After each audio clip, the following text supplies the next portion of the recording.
नाज़रीन आदाब, आप देख रहे हैं INN चैनल। मैं हूं शेख अहमद अली। आज की खास बात में हम देखेंगे कई अहम कौमी और बैनुल अक़वामी खबरें। जनूबी कश्मीर के ज़िले कोलगाम के आरा मोहनपुरा इलाके में जुमेरात की सुबह मुश्तबा मिलिटेंट्स ने राजस्थान से ताल्लुक़ रखने वाले एक बैंक मैनेजर को गोलियां मारकर हलाक कर दिया। ज़राए ने बताया कि कोलगाम के आरा इलाके में जुमेरात की सुबह मिलिटेंट्स ने इलाकाई देहाती बैंक के एक ब्रांच मैनेजर पर गोलियां बरसाईं, जिसके नतीजे में वो शदीद जख्मी हो गए। उन्होंने कहा कि जख्मी बैंक मैनेजर को नाजुक हालत में जिला अस्पताल कोलगाम पहुंचाया गया, जहां वो जख्मों की ताब ना लाकर दम तोड़ गए। पुलिस ज़राए ने बताया कि जब वो सुबह बैंक की ब्रांच में दाखिल हो रहे थे तो उन पर हमला किया गया। मैनेजर को अस्पताल ले जाया गया, जहां डॉक्टरों ने उन्हें मुर्दा करार दिया। मुतवफ़ी मैनेजर की शिनाख्त विजय कुमार साकिन हनुमानगढ़ राजस्थान के बतौर हुई है। दरियासना वाक़या रौनमा होने के फ़ौरन बाद सिक्योरिटी फोर्सेस ने इलाके को मुहासरे में लेकर हमलावरों की तलाश शुरू कर दी है। ख्याल रहे कि यह वाक़या उसी ज़िले में सांबा से ताल्लुक़ रखने वाली एक खातून टीचर रजनी बाला की हलाकत के 2 रोज़ बाद पेश आया। एक और वारदात में चारशंबे की शाम शोपियान के चिल्ड्रन केगाम इलाके में मुश्तबा मिलिटेंट्स ने फारूक अहमद नामी एक शख्स को गोली मारकर जख्मी कर दिया। कोलगाम में खातून टीचर और राजस्थान के बैंक मैनेजर की हलाकत के खिलाफ जम्मू कश्मीर में जुमेरात के रोज़ मुलाजिमीन ने ज़बरदस्त एहतजाजी मुजाहरे किए। एक रिपोर्ट के मुताबिक जम्मू शहर में मुलाजिमीन की एक बड़ी तादाद ने जुमेरात की सुबह एहतजाजी जुलूस निकाला और सिविल सेक्रेटेरिएट की तरफ पेशकदमी शुरू की। मुजाहिरीन ने हाथों में प्ले कार्ड्स उठा रखे थे, जिन पर उन्हें जम्मू ट्रांसफ़र करने के अल्फाज दर्ज थे। मीडिया से बात करते हुए मुजाहिरीन ने बताया कि हमें फौरी तौर पर जम्मू ट्रांसफ़र किया जाए, क्योंकि कश्मीर में हालात दिन ब दिन बिगड़ते जा रहे हैं।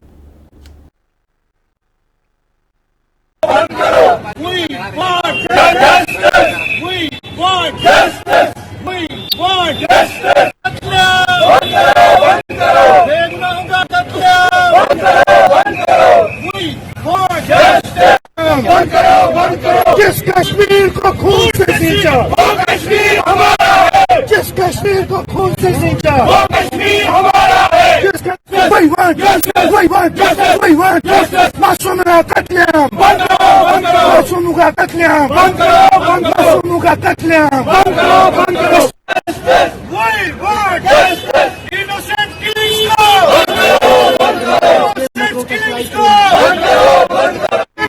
बंद करो, बंद करो। माइनॉरिटीज का कत्लेआम बंद करो, बंद करो। माइनॉरिटीज का कत्लेआम बंद करो, बंद करो। कश्मीरियों का कत्लेआम बंद करो, बंद करो। जी, आपको पता है पिछले 4-5 दिनों से जो सिविलियन किलिंग्स हो रही है, उसी के लिए हम यहाँ पर खड़ा हुए हैं। आज यहाँ पर क्यों मारा? हम अपने कश्मीरी पीड़ित भाइयों के लिए खड़ा हुए हैं। आज वो यहाँ से भाग रहे हैं, उनको डर है कि उनका भाई मत मरेगा, उनकी बेटी मत मरेगी, उनकी बहन मत मरेगी। अब वो यहाँ से जा रहे हैं और हम नहीं चाहते कि वो यहाँ से जाए। कश्मीर उतना ही एक कश्मीरी का है जितना एक कश्मीरी पंडित का है, और एडमिनिस्ट्रेशन धोखे वादे कर रही है, कुछ नहीं कर रही है उनके साथ। वो मजबूर हो गए अब छोड़ने के लिए कश्मीर, और हम तब तक नहीं उठेंगे जब तक कश्मीरी पंडितों को इंसाफ नहीं मिलेगा, उनको सिक्योरिटी नहीं मिलेगी। ये पिछले 18 साल से हो रहा है। कौन रोक पाया है इसको? समझ नहीं आता है हमें। ये एडमिनिस्ट्रेशन का फॉल्ट है, एडमिनिस्ट्रेशन को बोलिए। रोज रोज किलिंग हो रही है, रोज रोज एक कश्मीरी मरता है, चाहे वो पंडित हो, चाहे सिख हो, चाहे वो हिंदू हो, लेकिन मरता तो एक कश्मीरी ही है। मुझे लगता है हर किसी को निकलना चाहिए कश्मीरी पंडित के लिए, क्योंकि वो हमारे भाई है। मैं सबसे रिक्वेस्ट करता हूँ कश्मीरियों को, सभी के लिए, उनके लिए, वो हमारे भाई है, वो यहाँ से जा रहे हैं। हम नहीं चाहते हैं कि वो यहाँ से जाए। जितना कश्मीर है कश्मीरी का है, उतना उनका भी है, उनका हक है इधर, उनकी जमीन है इधर। आप देख रहे हैं रोज कश्मीरी का कत्ल हो रहा है। बेगुनाहों का कत्लेआम बंद करो, बंद करो। We want justice. We want justice. Kashmir घाटी से कश्मीरी पंडित बड़े पैमाने पर हिजरत की तैयारी में जुट गए हैं। अनंतनाग के मट्टन में जुमेरात के रोज़ दहशतगर्द हमलों से डरे पंडित अपना सामान लेकर बनिहाल यानी जम्मू जाने की कोशिश में लग गए हैं। एक रिपोर्ट के मुताबिक इस कॉलोनी के लोगों ने अनंतनाग कलेक्टर से बनिहाल जाने के लिए सिक्योरिटी की मांग की है। उधर अनंतनाग के वैसू इलाके में भी कश्मीरी पंडित हिजरत करने की तैयारी में हैं। पंडितों ने बताया कि वो सामान पैक कर चुके हैं, लेकिन सिक्योरिटी फोर्सेस के जवान कैंप से बाहर निकलने नहीं दे रहे हैं। घाटी में लगातार हो रहे वारदातों के बाद कश्मीरी पंडितों ने हिजरत करने का, माइग्रेशन का अल्टीमेटम दिया था। कश्मीर में 19 दिन से पंडितों का मुजाहरा चल रहा है।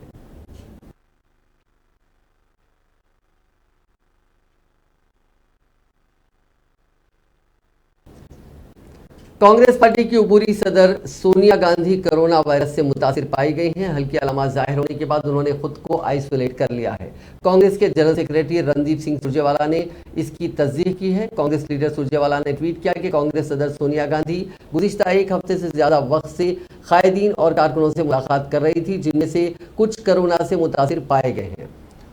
सुरजेवाला ने बताया कि कांग्रेस सदर को गुज़िश्ता रोज से हल्का बुखार और कोरोना की अलामत जाहिर होने लगी हैं। टेस्ट किया गया तो वो कोविड पॉजिटिव पाई गई। तिब्बी मशवरे के मुताबिक कांग्रेस सदर ने खुद को आइसोलेट कर लिया है। बड़ी तादाद में कांग्रेस की खातून और मर्द कारकुनान जो फिक्रमंदी जाहिर कर रहे हैं, उनसे मैं कहना चाहता हूं कि वो बिल्कुल ठीक है और सेहतियाब हो रही हैं। नेक ख्वाहिशात के लिए हम सभी का शुक्रिया अदा करते हैं। सुरजेवाला ने मजीद कहा कि जैसा कि पहले बताया गया है, कांग्रेस सदर 8 जून को एनफोर्समेंट डायरेक्टरेट के सामने पेश होंगी। हम इंडियन नेशनल कांग्रेस की जानिब से आपको मुस्तकबिल की किसी भी पेशरफ से आगाह करते रहेंगे। कांग्रेस सदर सोनिया गांधी और साबिक सदर राहुल गांधी को एनफोर्समेंट डायरेक्टरेट की तरफ से नोटिस मिलने पर कांग्रेस के इल्जामात पर रद्द-ए-अमल जाहिर करते हुए भारतीय जनता पार्टी ने आज कहा कि मुल्क का कानून सबके लिए एक है। तफ्तीशी इदारे बेखौफ और गैर जानिबदारी से काम कर रहे हैं और किसी को बचाया नहीं जाएगा। बीजेपी के तर्जुमान गौरव भाटिया ने एक प्रेस कॉन्फ्रेंस में कहा कि बीजेपी हुकूमत की वाज़ेह पॉलिसी है, बदउनवानी पर कोई समझौता नहीं। हिंदुस्तान में इस पॉलिसी से बड़ी तब्दीली आई है। सीबीआई हो या ईडी, तमाम तहकीकाती एजेंसियां अपना काम आज़ादाना गैर जानिबदारी से कर रही हैं।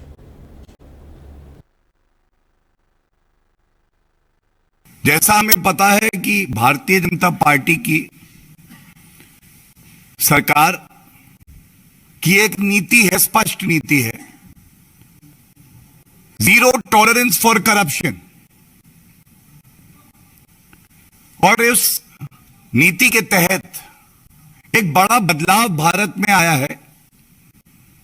बदलाव यह है कि जांच एजेंसियां, चाहे सीबीआई हो, ईडी हो, भ्रष्टाचारी कांग्रेस पार्टी की सरकार में हम नहीं, सर्वोच्च न्यायालय यह टिप्पणी करता है कि आपने सीबीआई को पिंजरे का तोता बना दिया। आज जांच एजेंसियां स्वतंत्र रूप से, निष्पक्ष रूप से अपने दायित्व का निर्वहन कर रही हैं। ये पिंजरे के तोते का एक बाज बन जाना और भ्रष्टाचारियों को सबक सिखाने का सफर है। जैसा हमें पता है कि भारतीय जनता पार्टी की दिल्ली के वजीर आला अरविंद केजरीवाल ने कहा है कि वजीर सेहत सत्येंद्र जैन के बाद अब मरकजी हुकूमत नायब वजीर आला और वजीर तालीम मनीष सिसोदिया को झूठे मुकदमे में फंसाकर जेल भेजने की साजिश कर रही है। जुमेरात को एक प्रेस कॉन्फ्रेंस में केजरीवाल ने कहा कि मैंने कुछ महीने पहले बताया था कि मरकजी हुकूमत सत्येंद्र जैन को फर्जी केस में गिरफ्तार करने जा रही है। मुझे ये बात इंतहाई मोतबर जराये से मालूम हुई थी। कल उन्हीं जराये से इतला मिली है कि आइंदा चंद दिनों में मरकजी हुकूमत सिसोदिया को भी गिरफ्तार करने वाली है। मालूम हुआ है कि मरकजी हुकूमत ने तमाम तहकीकाती एजेंसियों से कहा कि वो सिसोदिया के खिलाफ एक या दूसरा फर्जी मुकदमा तैयार करें, जिस तरह उन्होंने जैन के खिलाफ फर्जी मुकदमा तैयार किया है। इसी तरह ये लोग सिसोदिया के खिलाफ भी फर्जी मुकदमा बना रहे हैं। उन्होंने कहा कि वज़ीर तालीम हिंदुस्तान के तालीमी इनकलाब के बानी हैं। वो शायद आज़ाद हिंदुस्तान की तारीख के बेहतरीन वज़ीर तालीम हैं। पहले सरकारी स्कूलों में गरीबों के बच्चे मियार से गिरी हुई तालीम मिलती थी। दिल्ली के सरकारी स्कूलों में 18 लाख बच्चे पढ़ते हैं। उन तमाम बच्चों का मुस्तकबिल तारीख था। सिसोदिया ने उन बच्चों को अच्छे और रोशन मुस्तकबिल की उम्मीद दिलाई। उन बच्चों के वालिदैन की आंखों में चमक है। वज़ीर आला ने दिल्ली के सरकारी स्कूलों में पढ़ने वाले उन 18 लाख बच्चों से पूछा कि बच्चों, क्या आपका मनीष सिसोदिया बदउनवान है? मैंने उनके वालिदैन से भी पूछना चाहता हूँ कि क्या ये लोग आपके वज़ीर तालीम को करप्ट कर रहे हैं? आपका क्या ख्याल है?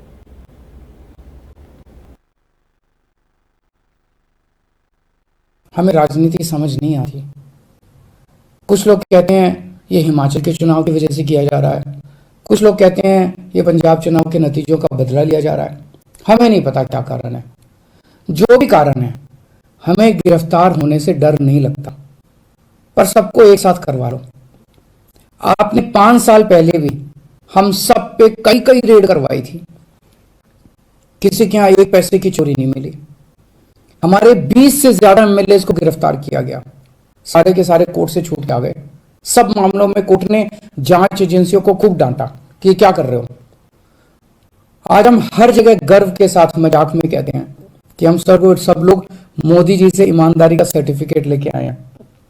अब फिर से ये जेल का गेम शुरू हो गया। तो हमारी आपसे हाथ जोड़ के बस एक विनती है, हम सबको एक साथ गिरफ्तार करके सारी जांच करवा लीजिए।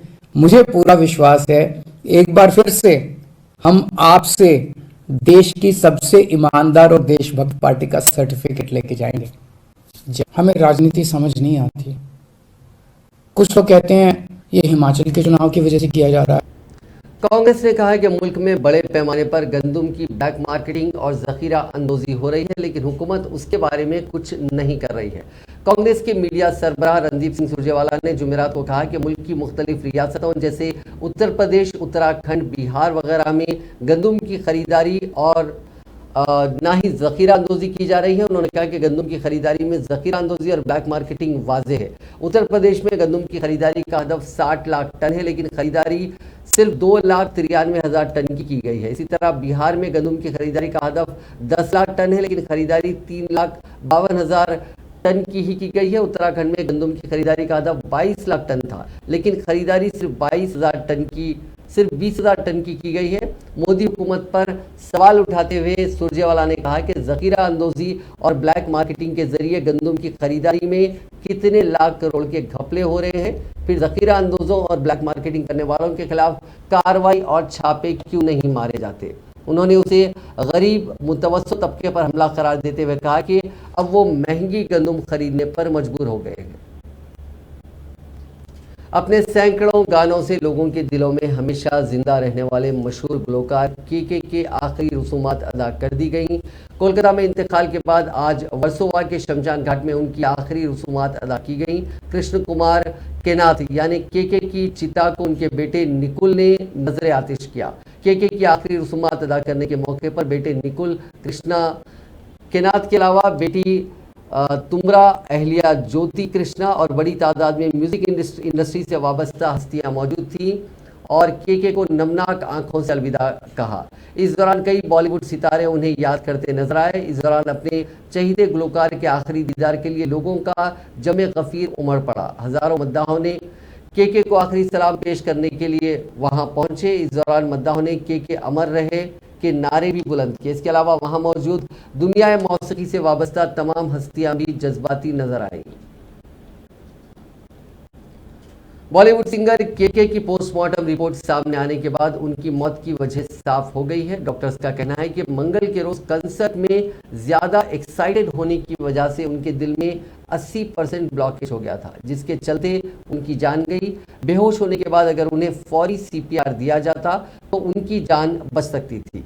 के को सीने में दर्द हो रहा था, लेकिन उन्होंने इसे डाइजेस्टिव प्रॉब्लम समझकर एक एंटासिड दवा ले ली। वहीं के की बीवी ने भी कोलकाता पुलिस के सीनियर अफसर को बताया कि उनके शोहर अक्सर सीने में दर्द होने पर एंटासिड ले लिया करते थे।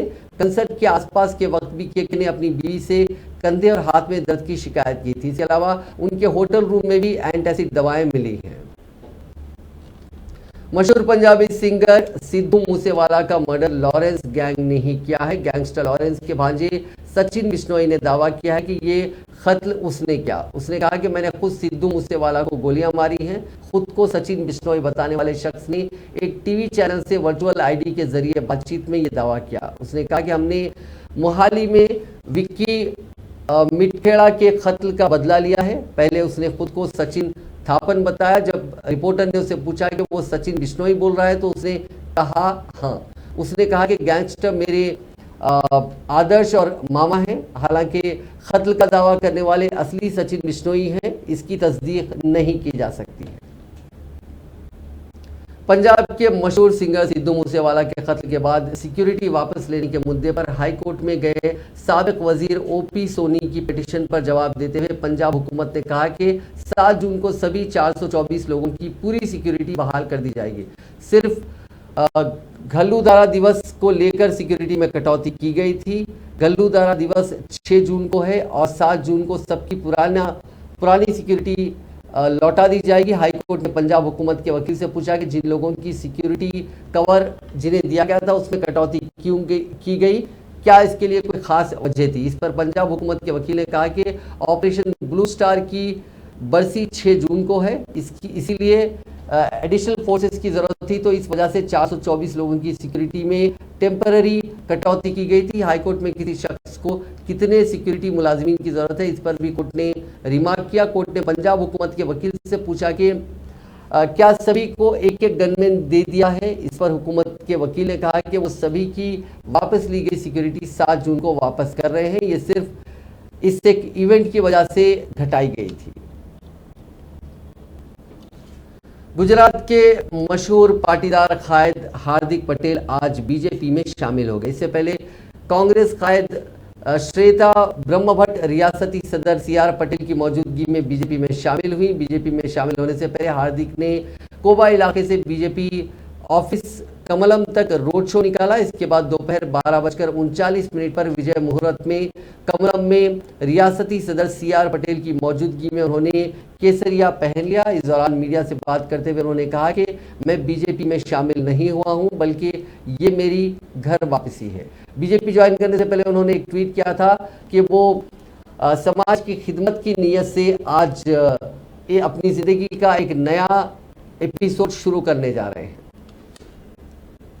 बिहार में वज़ीर आला नीतीश कुमार की सदारत में चारशंबे के रोज तलब किए गए इजलास के दौरान रियासत में जात पर मबनी मरदमशुमारी कराने पर इत्तेफाक किया गया। दरिया असना जुमेरात में असेंबली में हिज़्ब इख्तिलाफ के लीडर तेजस्वी यादव ने कहा कि यह अवाम के दबाव और नजरियाती जमातों की तवील जद्दोजहद का नतीजा है।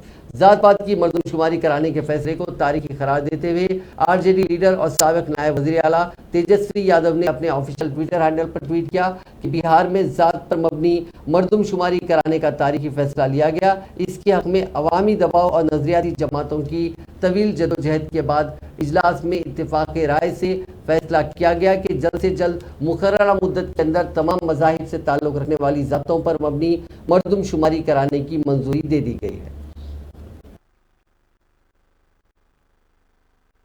जान रहे कि ये हम लोगों के प्रस्ताव से लालू जी की लगातार लड़ाई से बिहार विधानसभा में 2 बार पारित हो गया, तो ऑल पार्टी तो था ही, सर्वसम्मति से पास हुआ, तो उसकी कोई गुंजाइश नहीं रहेगी थी, सब लोग सहमत थे। जब पार्लियामेंट में मना किया गया कि भाई भारत सरकार जो है जाति जनगणना जो है वो नहीं कराएगी, तब हम लोग थोड़े बेचैन हुए और हमने विधानसभा में इस बात को उठाया और 2 प्रस्ताव रखे थे कि प्रधानमंत्री जी से मिली या तो राज्य सरकार मना कर देती है भारत सरकार, तो राज्य सरकार अपने खर्चे पे कराए। तो ये हम लोगों ने किया। उसके बाद कई देर विलम्ब हुआ, चलिए विलम्ब हुआ, क्या कारण था अब हमको उस पर नहीं जाना, लेकिन ये हमारी जीत है, ये लालू जी की जीत है और ये बिहार के गरीबों की, सभी लोगों की जीत है। इससे पता चलेगा भाई कौन दिहाड़ी मजदूर है, कौन जो है माइग्रेट करके रहता है, कौन ढेला धोता है, कौन ठेला ढोता है, कौन कचरा साफ करता है, कौन भूमिहीन है, कौन भीख मांगता है। इससे जो स्पष्ट पता चलेगा और काफी फायदा जो है इस चीज की होगी। आज भी हम लोगों ने सुझाव में हम लोगों ने सब कुछ रखा कि इसमें एंथ्रोपोलॉजिस्ट भी होने चाहिए, सोशल जो एंथ्रोपोलॉजिस्ट होते हैं, ताकि जो डेटा कलेक्ट करें तो उसमें सब चीज को कलेक्ट करके एक रूपरेखा जो है वो बताने का काम किया। तो एंथ्रोपोलॉजिस्ट जो है वो मंडल कमीशन जब था उस समय भी रखा गया था, क्योंकि कई जातियां उपजातियां हैं, कई नाम हैं, तो एक सही फिगर जो है उनके सामने आएगा तो उसका विश्लेषण ये बता सकते हैं कि कैसे क्या है। तो एक तो ये था, एक हम लोगों का था कि भाई ये लीगली कोई बाधा ना बने, तो इस पे भी क्योंकि दिखवा लेना चाहिए, उसकी शुरुआत करनी चाहिए, तो वो भी जो है बाधा दूर होगी। और ये तो जातीय आधारित गणना यानी कास्ट बेस्ड, तो जान रहे कि ये हम लोगों के प्रस्ताव से, लालू जी की लगातार लड़ाई से बिहार विधानसभा में 2 बार पारित हो गया। तो ऑल पार्टी तो था, सर्वसम्मति से पास हुआ, तो उसकी कोई गुंजाइश नहीं रहेगी थी, सब लोग सहमत थे। जब पार्लियामेंट में मना किया गया कि भाई भारत सरकार जो है जाति जनगणना जो है वो नहीं कराएगी, तब हम लोग थोड़े बेचैन हुए और हमने विधानसभा में इस बात को उठाया और 2 प्रस्ताव रखे थे कि प्रधानमंत्री जी से मिले या तो राज्य सरकार मना करे। हिंदुस्तान और इसराइल ने आज हिंदुस्तान इसराइल विजन डॉक्यूमेंट को मंजूरी दे दी है ताकि हर सतह पर दिफाई ताउन को मजबूत बनाया जा सके।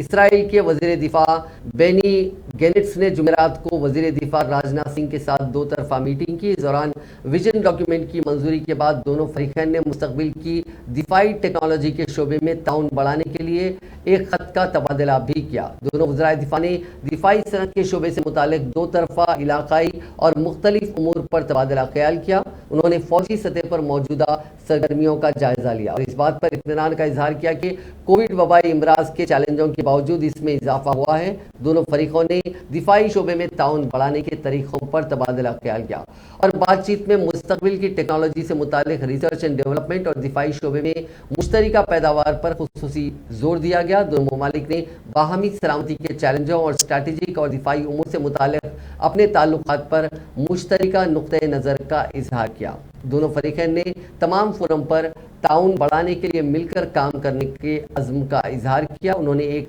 विजन डॉक्यूमेंट को भी मंजूरी दी जिसका मकसद हिंदुस्तान इसराइल दिफाई ताउन के मौजूदा फ्रेमवर्क को मजबूत बनाना है। इसके अलावा दोनों फरीकैन ने मुस्तकबिल की दिफाई टेक्नोलॉजी के शोबे में ताउन बढ़ाने के इरादे के खत का भी तबादला किया। वज़ीर आज़म नरेंद्र मोदी ने 8 नवंबर 2016 को जब पुराने 500 रुपए और 1000 रुपए के नोटों को वापस लेते हुए नोटबंदी का ऐलान किया था तो इसका बड़ा मकसद ये था कि मुल्क से जाली नोटों का सफाया हो जाएगा। लेकिन आरबीआई की सालाना रिपोर्ट पर नजर डालें तो ये साफ नजर आ रहा है कि हिंदुस्तान में नकली करेंसी का चलन बढ़ा है। नोटबंदी के 6 सालों के बाद मुल्क के बैंकिंग सिस्टम में जाली नोटों का मिलना बदस्तूर जारी है। इस रिपोर्ट ने आरबीआई के साथ साथ हुकूमत हिंद को भी फिक्र में डाल दिया है। आरबीआई की सालाना रिपोर्ट से जाहिर हो रहा है कि मुल्क में एक बार फिर नकली नोटों का बहरान बढ़ता जा रहा है।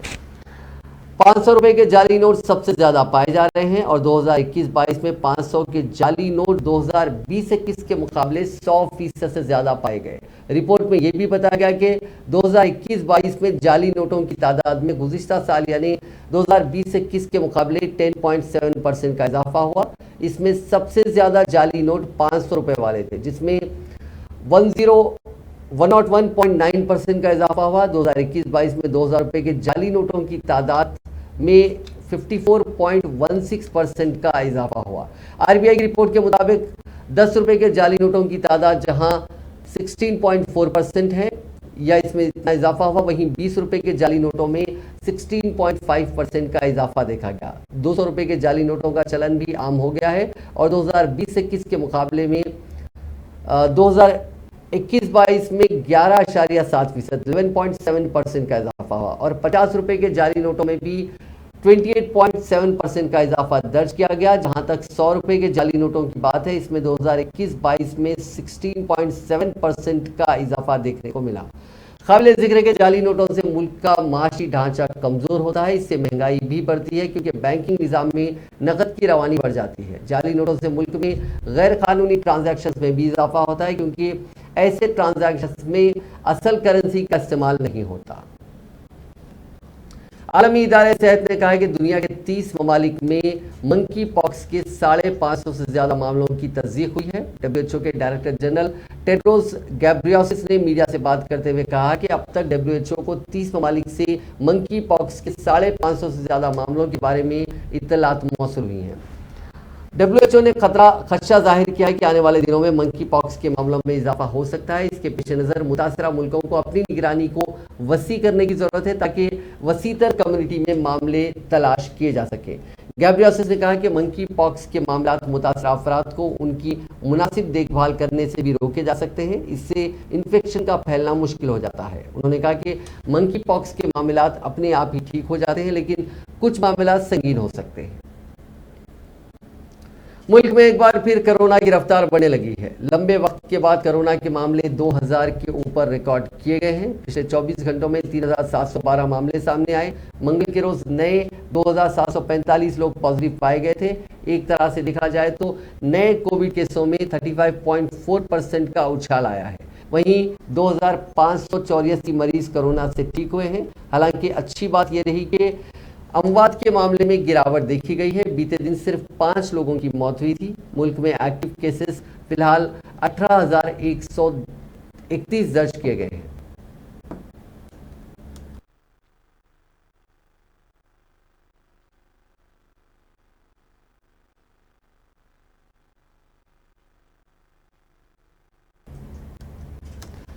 वर्ल्ड हेल्थ ऑर्गेनाइजेशन ने 4 जुम्मे को नॉर्थ कोरिया में कोरोना वबा के हालातों को लेकर तशवीश का इजहार किया। नॉर्थ कोरिया की हुक्मरान पर इल्जाम लगाया कि वो दुनिया से वबा से जुड़े सही आंकड़े छुपा रहे हैं। दरअसल नॉर्थ कोरिया में कोरोना वायरस का पहला मामला मिलने के बाद किम जोंग उन ने मुल्क में पूरी तरह से लॉकडाउन का ऐलान कर दिया था। कुछ दिन बाद ही सरकारी मीडिया ने किम जोंग के हवाले से कहा था कि मुल्क में कोरोना के मामले काफ़ी कम हैं। इसी के बाद वहां की हुकूमत ने लॉकडाउन में छूट भी दे दी थी। लेकिन अब WHO की इस बात से किम जोंग के दावों पर सवालिया निशान खड़े कर दिए गए हैं। कोरियन स्टेट मीडिया KCNA ने हुकूमत के दावे का सपोर्ट करते हुए कहा कि नॉर्थ कोरिया में पहला केस आने के 2 हफ्तों में बुखार के मामले 3 लाख से ज़्यादा हो गए थे। फिर मामलों में कमी आने लगी, लेकिन WHO के इमरजेंसी चीफ मिशेल रेयान ने कहा कि हमारे पास नॉर्थ कोरिया के आंकड़े कलेक्ट करने के लिए कोई ऐसा टूल नहीं है जिससे वबा की सही जानकारी हमारे पास आ सके। गवर्नमेंट मेडिकल कॉलेज श्रीनगर की एक ताज़ा तहकीक के मुताबिक ज़्यादा वक्त तक डिजिटल स्क्रीन इस्तेमाल करने से बच्चों की जिस्मानी व जहनी सेहत पर इंतहाई मुज़िर असरात मुरतब हो रहे हैं। तहकीक में कहा गया है कि पढ़ने और सीखने के अमल में इंटरनेट और डिजिटल आलात के इस्तेमाल के मुतालिक अच्छी तरह से गौर करने की ज़रूरत है। ये तहकीक गवर्नमेंट मेडिकल कॉलेज श्रीनगर के शोबे कम्युनिटी मेडिसिन ने सर अंजाम दी है और इसको कॉलेज के 4 फैकल्टी मेंबरान एस मोहम्मद सलीम खान, साबिरा आलिया, रुकिया कौसर और इनामुल हक ने मुश्तरका तौर पर तहरीर किया है। इस सर्वे में 307 वालिदैन ने शिरकत की, जिनसे मुख्तलिफ नौइयत के सवालात किए गए। तहकीक में कहा गया है कि अगरचे कि डिजिटल मीडियम कई तरह के फ़वाइद हैं और ख़ास तौर पर गैर यकीनी हालात में भी इससे मियारी तालीम तक रसाई हासिल हो जाती है, ताहम ज़्यादा वक्त तक स्क्रीन के इस्तेमाल से बच्चों की सेहत पर कई तरह के मनफी असरात मुरतब होते हैं। इस सर्वे में 18 बरस तक के बच्चों की तहकीक की गई, जिनमें से 37.5% 6 से 10 बरस के, 31.6% 10 से 18 बरस के, जबकि 18.3 0 से 5 बरस के बच्चे थे। सर्वे के मुताबिक 68.7% बच्चे फ़ोन का इस्तेमाल करते हैं, जबकि 54.4% बच्चों के पास फ़ोन नहीं है। 62.9% वालिदैन का मानना है कि बच्चे फ़ोन इस्तेमाल करने के आदी हो गए हैं। इस तहकीक में इंकशाफ किया गया है कि स्क्रीन के ज़्यादा वक्त तक इस्तेमाल करने से बच्चे की सीखने की सलाहियतों पर रास्त असरात मुरतब नहीं होते, बल्कि ये अमल बच्चों में मोटेपन, तवज्जो में कमी और मिजाज में सख्त तब्दीली वाक़ होने का बाइस बन सकता है। तहकीक में खदशात ज़ाहिर किए गए कि इस अमल से बच्चों की नशोनुमा में भी मनफी असरात मुरतब होते हैं। सर्वे के मुताबिक 94.1% वालिदैन ने इस बात के साथ इत्तेफाक किया है कि ज़्यादा वक्त तक डिजिटल स्क्रीन के इस्तेमाल से उनके बच्चों के जहन पर मनफी असरात मुरतब हो रहे हैं। ताहम 5.9% वालिदैन ने इस बात से इनकार किया। जुनूब मगरबी चीन के सूबे सिचुआन के यान शहर में ज़लज़ले के शदीद झटके महसूस किए गए, जिसकी वजह से 4 अफराद की मौत हो गई और 41 दीगर जख्मी हो गए। शहर के अर्थक्विक रिलीफ हेडक्वार्टर ने जुमेरात को बताया कि 4 जुम्मे की शाम महसूस किए गए ज़लज़ले की शिद्दत रिचर्ड स्केल पर 6.1 रिकॉर्ड की गई। हेडक्वार्टर्स ने प्रेस ब्रीफिंग में बताया कि जुमेरात की सुबह 9 बजे तक बॉक्सिंग काउंटी में 34 और लोशान काउंटी में 11 अफराद के जख्मी होने की इत्तला है। जख्मियों को इलाज के लिए अस्पताल में दाखिल कराया गया, जिनमें से एक की हालत तशवीशनाक है।